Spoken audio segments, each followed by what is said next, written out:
வணக்கம் நண்பர்களே. பாலிடிக்ஸில் conservative ideology இதை தான் நம்ம இந்த வீடியோவில் டிஸ்கஸ் பண்ண போகிறோம். கன்சர்வேட்டிவ் ஐடியாலஜி இதை தமிழில் பழமைவாதம் அப்படின்னு சொல்லுவாங்க. பொலிட்டிக்கல் ஸ்பெக்ட்ரமில் கன்சர்வேட்டிசம் எந்த பக்கம் வரும் அப்படின்னு பார்த்தீங்கன்னா ரைட்டில் வரும், வலதுசாரியில் வரும். இந்த கட்சிகளை வலதுசாரி கட்சிகள் அப்படின்னு சொல்லுவாங்க. உதாரணத்துக்கு இந்தியாவில் பிஜேபி ஒரு வலதுசாரி கட்சி, அவங்க கன்சர்வேட்டிவ்ஸ். அமெரிக்காவில் ரிபப்ளிகன் பார்ட்டி அவங்களுமே பார்த்தீங்கன்னா கன்சர்வேட்டிவ்ஸ் அப்படின்னு சொல்லலாம். சென்டர்லேருந்து ரைட்டில் அவங்க வைக்கலாம். உலகம் ஃபுல்லாக நிறைய கன்சர்வேட்டிவ் பார்ட்டிஸ் இருக்குது. இந்தியன் கண்டெக்ஸ்டில் சங்கி அப்படின்ற ஒரு வார்த்தையை சொல்லுவாங்க. நீங்கள் நிறைய பேர் கேள்விப்பட்டிருப்பீங்க. இந்த சங்கீஸ், சோ கால்டு சங்கீஸ், இவங்க யாராக பார்க்கப்படுறாங்கன்னா கன்சர்வேட்டிவ்ஸாக பார்க்கப்படுறாங்க, வலதுசாரிகளாக பார்க்கப்படுறாங்க. இந்தியாவில் தமிழ்நாடு எடுத்துக்கிட்டிங்கன்னா கன்சர்வேட்டிசம் அந்த அளவுக்கு விரும்பாத ஒரு மாநிலம். நார்த் இந்தியா பொறுத்த வரைக்கும் நிறைய மாநிலங்கள் கன்சர்வேட்டிசமை விரும்புவாங்க. அதே போல் உலகத்தில் மற்ற பகுதிகள் எடுத்துட்டிங்கன்னா ஒரு சில பகுதிகளில் கன்சர்வேட்டிசம் டாமினண்ட்டாக இருக்கும், விரும்புவாங்க. ஒரு சில பகுதிகளில் அதை விரும்ப மாட்டாங்க. உதாரணத்துக்கு யூரோப்பில் கன்சர்வேட்டிசம் பல நூற்றாண்டுகளாக அக்செப்ட் பண்ணப்பட்ட ஒரு ஃபிலாசபி.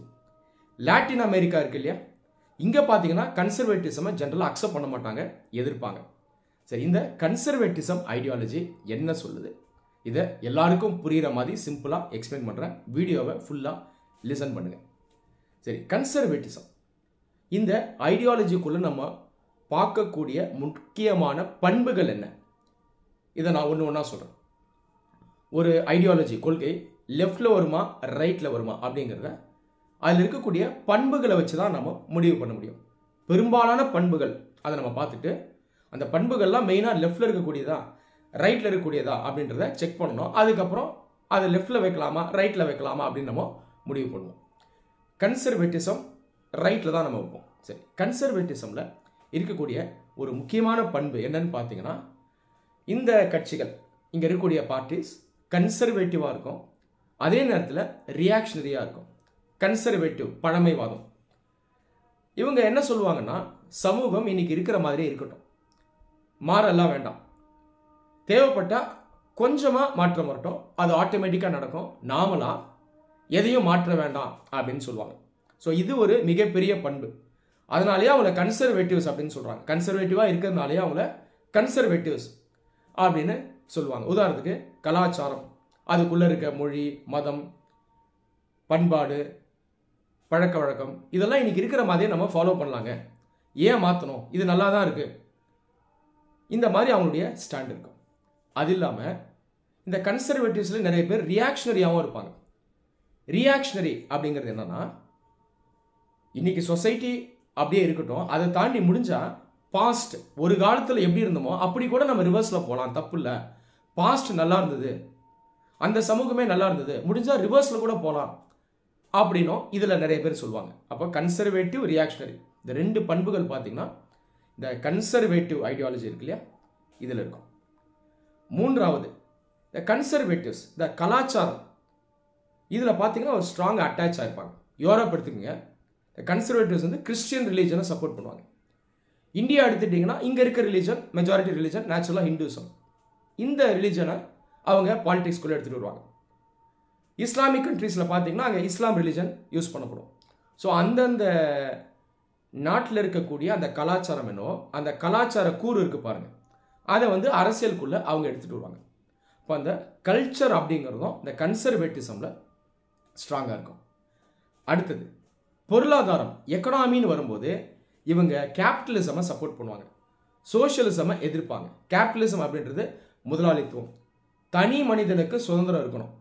ஒரு மனிதனுக்கு இந்த இயற்கை டேலண்ட் கொடுத்துருக்கோம், ஸ்கில்லு கொடுத்துருக்கோம், அதை வச்சு அவன் வந்து உழைப்பான், அந்த டேலண்ட்டை யூஸ் பண்ணுவான், பணத்தை இன்வெஸ்ட் பண்ணுவான்.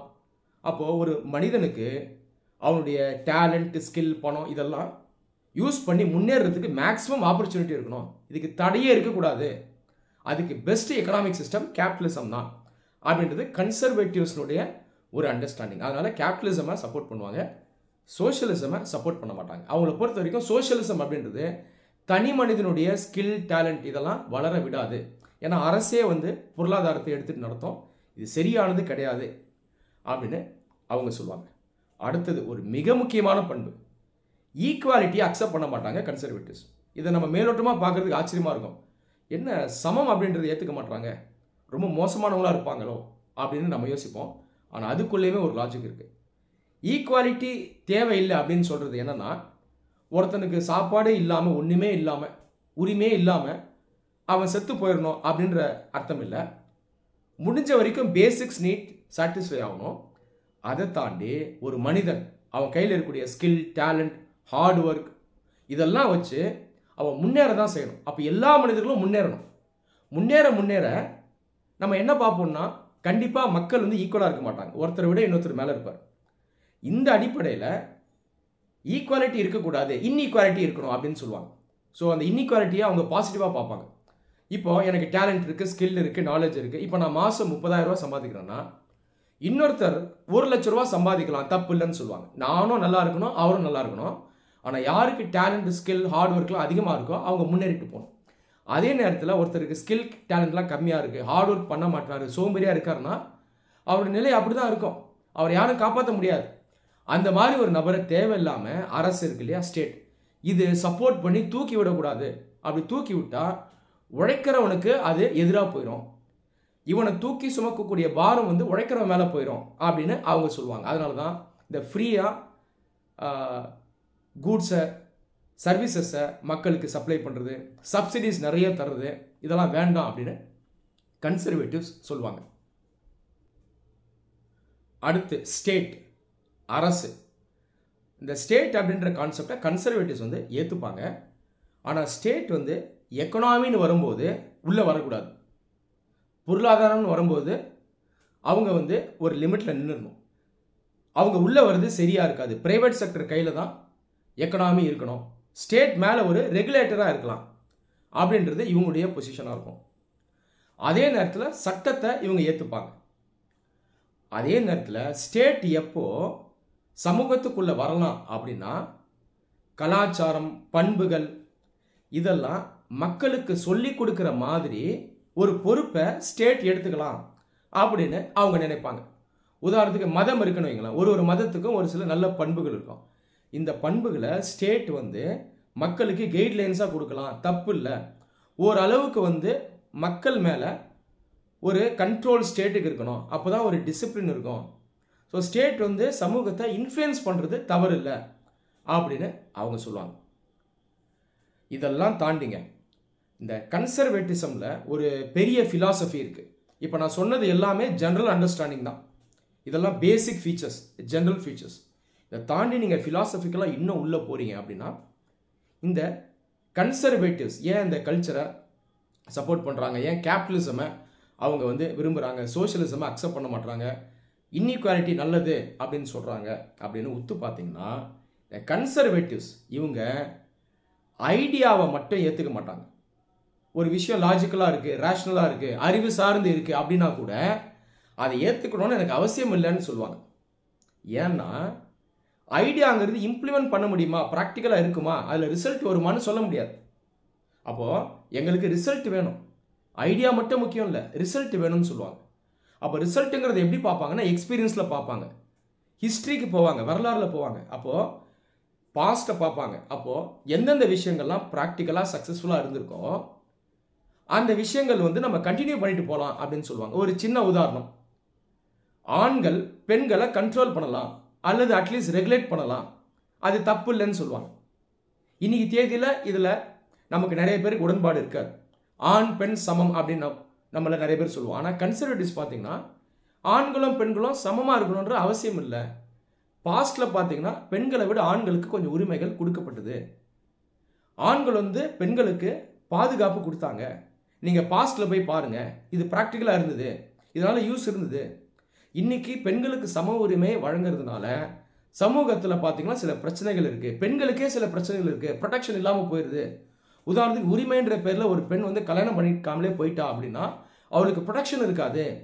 ஆணுங்கிறவன் ஒருத்தன் கூட இல்லாமல் போயிட்டு அவளுக்கு பிரச்சனை இருக்கும். அப்போ பார்த்தீங்கன்னா அந்த தேவைகள் வந்து பூர்த்தி ஆகாது. அப்போ நம்ம எக்ஸ்பீரியன்ஸ் வச்சு பார்ப்போம், ஐடியாவை மட்டும் வச்சு பார்க்க வேணாம்னு சொல்லுவாங்க. அவங்கள பொறுத்த வரைக்கும் ஐடியாவை மட்டும் ஒருத்தர் பார்த்தாருன்னா அது தவறானது அப்படின்னு அவங்க நினைப்பாங்க. ஐடியாங்கிறதே அவங்க சந்தேகத்தோடு பார்ப்பாங்க. ஏன்னா ஐடியாங்கிறது மைண்டில் இருக்கும், நான் ஒரு விஷயத்த சொல்லுவேன், ஆனால் என்னாலேயே அதை இம்ப்ளிமெண்ட் பண்ண முடியுமான்னு எனக்கு தெரியாது. நானே கான்ஃபிடண்ட்டாக இருக்க மாட்டேன். ஸோ இப்படி அவங்களுடைய புரிதல் இருக்கும். ஸோ இதுதான் இந்த கன்சர்வேட்டிசம். ஸோ கன்சர்வேட்டிசம் ஐடியாலஜி பற்றி ஒரு நல்ல ஐடியா உங்களுக்கு வந்து சேர்ந்துருக்கோன்னு நான் நினைக்கிறேன்.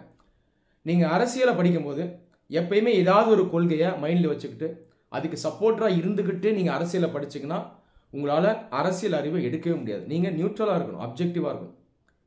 எல்லா கொள்கைகளிலும் உண்மை இருக்குங்க. மார்க்சிசமில் இருக்கும், சோஷியலிசமில் இருக்கும், லிபரலிசமில் இருக்கும், ஃபெமினிசமில் இருக்கும், கன்சர்வேட்டிசமும் இருக்கும். ஓகேங்களா? அதே போல் எந்த கொள்கையை ஒருத்தர் ஃபாலோ பண்ணாலும் 100% ஃபாலோ பண்ண முடியாது. மற்ற சில கொள்கைகளில் இருக்கக்கூடிய சில பண்புகளும் இருக்கும். ஒருத்தர் பெரிய மார்க்சிஸ்டாக இருந்தாலும் அவருக்குள்ள ஒரு சங்கி இருப்பார்.